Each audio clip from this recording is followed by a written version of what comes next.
காந்தி ஜெயந்தியையொட்டி டாஸ்மாக் கடைகள் பார்களை மூட வேண்டும் என்ற உத்தரவை மீறி கோவை மாவட்டம் பெரியநாயக்கன்பாளையம் பேருந்து நிறுத்தம் அருகே டாஸ்மாக் பாரில் மது விற்பனை செய்யும் வீடியோ வெளியாகியுள்ளது. கூடுதல் விவரங்களை செய்தியாளர் சதீஷ் வழங்க கேட்கலாம். சதீஷ், வணக்கம். முழு விவரம்.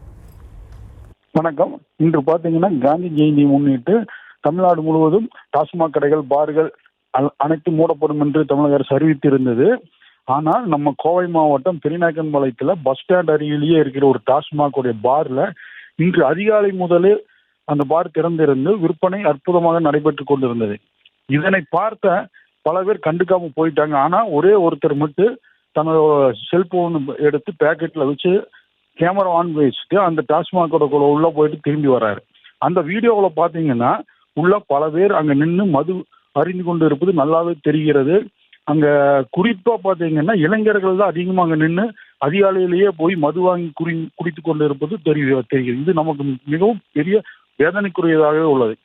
தற்போது இந்த வீடியோ பாத்தீங்கன்னா நம்ம சமூக வலைதளங்களில் வேகமா பரவி வருகிறது.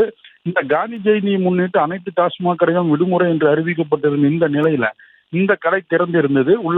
அதே மாதிரி உள்ள மது விற்பனை படுஜோராக நடைபெற்று இருந்தது. அரசின் அறிவிப்பை இவர்கள் மதிக்கவில்லை என்பதே நமக்கு தெளிவாக தெரிகிறது. விவரங்களுக்கு நன்றி சதீஷ்.